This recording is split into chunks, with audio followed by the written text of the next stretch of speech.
Hello students, चलिए start करते हैं बेटा वीडियो। कन्वर्स ऑफ बीपीटी या फिर थेल्स थ्योरम। अब आपको पता तो है बीपीटी और थेल्स थ्योरम क्या होती है, दोनों एक होती हैं।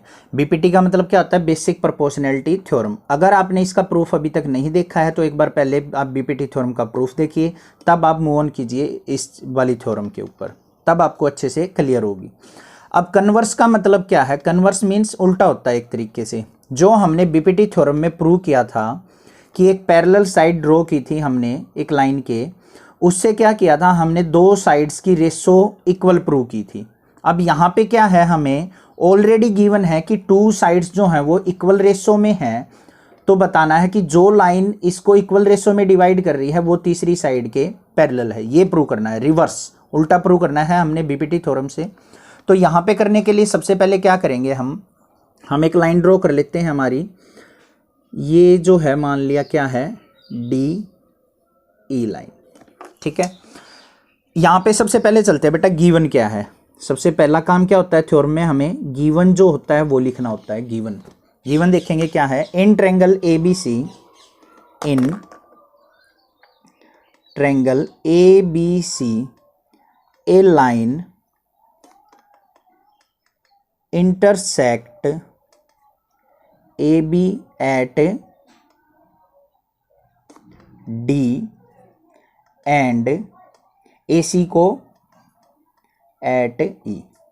मतलब एक पॉइंट है, एक लाइन है, जो डी पॉइंट जो है वो ए बी को इंटरसेक्ट कर रहा है और ई पॉइंट जो है वो ए सी को इंटरसेक्ट कर रहा है। ये चीज हमें गिवन है। सच दैट, अब रेशो भी इक्वल है इनकी, तो क्या होगा, A D by D B is equal to किसके गिवन है बेटा, ए ई बाय ई सी के। ये चीज हमें गिवन है। अब गिवन के बाद क्या चलते हैं, टू प्रूव। हमने क्या प्रूव करना है, प्रूव हमने क्या करना है कि जो डी ई है वो क्या है बेटा, पैरेलल टू बी सी है। जो D E parallel to B C prove करनी है हमने। इसके लिए हमें क्या करना पड़ेगा, एक छोटी सी कंस्ट्रक्शन करनी पड़ेगी। कंस्ट्रक्शन क्या करनी पड़ेगी वो देखते हैं। कोई भी एक पॉइंट मान लेते हैं ई से थोड़ा सा अबो, ये पॉइंट मान लिया। बिलो भी मान सकते हैं, अबो भी मान सकते हैं, कहीं पे भी मान सकते हैं। और डी को और उस पॉइंट को क्या कर लेते हैं, ज्वाइन कर देते हैं। ये मान लिया, ज्वाइन कर दिया यहाँ पे। तो यहाँ पे क्या करेंगे हम, अब डी एफ जो है ना, इसको मान लेंगे पैरेलल पहले बी सी के। Let D F parallel to B C. क्या कर लिया, डी एफ को पैरेलल मान लिया हमने बी सी के।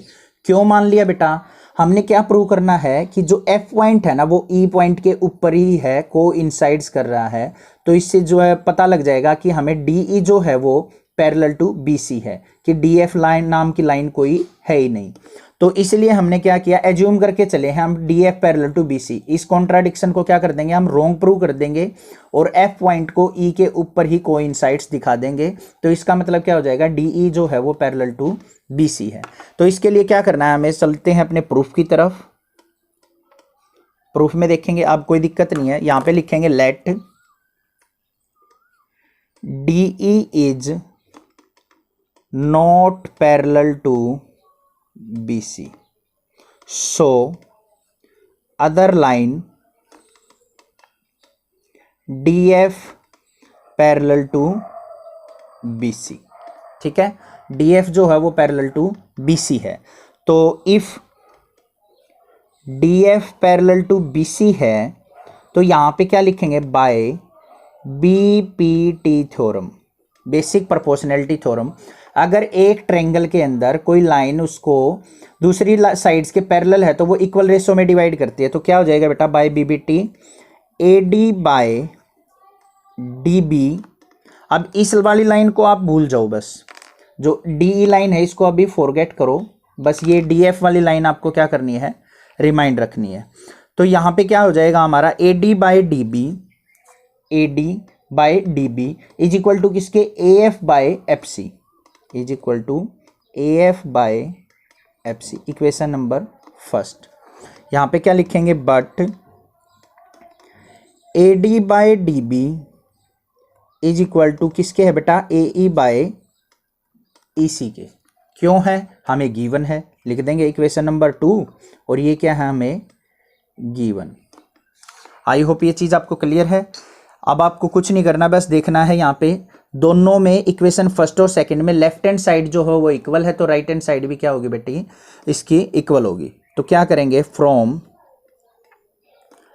Equation first and second, left hand side equal है तो राइट हैंड साइड भी इक्वल होंगी। क्या हो जाएगा, A F by F C is equal to किसके हो जाएगा बेटा, ए ई बाई ई सी के। अब इसमें क्या करेंगे, ऐड 1 ऑन बोथ साइड, दोनों तरफ क्या कर देते हैं 1 को ऐड कर लेते हैं। तो ऐड करने के बाद क्या आ जाएगा ये देखेंगे बेटा, A F by F C plus 1 is equal to A E by E C plus 1। इसके अपोन में 1 मान लेते हैं, इसके अपोन में 1। इनका एलसीएम कितना आ गया बेटा एफ सी, तो A F plus F C को 1 से डिवाइड किया तो एफ सी और 1 से मल्टीप्लाई करेंगे तो F C is equal to same इधर आ जाएगा ई सी इसका एलसीएम, तो ए ई प्लस क्या आ जाएगा ई सी। अब बेटा देखते हैं A F plus F C, A F plus F C किसके इक्वल है, पूरी साइड ए सी के, तो A C by F C is equal to A E plus E C. देखते हैं अब ए ई प्लस ई सी ये भी किसके इक्वल है, ए सी के, अपोन में ई सी, ए सी से ए सी कैंसिल, तो क्या आ गया 1 by F C is equal to 1 by E C. अब रेसिप्रोकल करते हैं बेटा, इसका रेसिप्रोकल करेंगे तो क्या हो जाएगा, reverse F C is equal to किसके आ जाएगा, ई सी के। अब इसका मतलब देखो बेटा क्या है, जो एफ सी है वो किसके इक्वल है, ई सी के। तो जो हमने ये पॉइंट माना था ना, ये कहाँ पे लाई कर रहा है, ई के ऊपर ही। तो यहाँ पे क्या लिखेंगे, it shows that E and F are same point. क्या है, सेम पॉइंट, मीन्स कोइंसाइड्स। क्या है ये, coincides. So our assumption, assumption लिख सकते हैं, कॉन्ट्राडिक्शन लिख सकते हैं। एजम्पशन क्या माना था हमने, D F parallel to B C, D F parallel to B C is wrong. ठीक है, हमने उसको रोंग प्रूव कर दिया। तो क्या हो जाएगा बेटा, यहाँ पे जो हमारी डी ई है वो क्या हो जाएगी, पैरेलल टू बी सी। इसको क्या लिख देंगे, हैंस प्रूव। आई होप ये आपको कन्वर्स इजीली समझ में आ गया होगा। अगर बेटा आपने पहले बीपीटी थ्योरम नहीं देखी है तो पहले बीपीटी थ्योरम को अच्छे से क्लियर कीजिए, तब आप कन्वर्स पे आइए, आपको ये इजीली क्लियर हो जाएगी। हाँ, एक चीज़ मैं आपको बताना चाहूँगा बेटा, एक बार में थ्योरम किसी को क्लियर नहीं होती हैं, चाहे कोई कितना भी इंटेलिजेंट बच्चा हो। मैं आपसे रिक्वेस्ट करूँगा, एक थ्योरम को एक बार देख के छोड़ ना दें कि मुझसे थ्योरम नहीं होंगी। 1-2 बार प्रैक्टिस कीजिए, समझिए कंसेप्ट को, और तभी आप अच्छे से इसको क्लियर कर सकेंगे। Thank you students.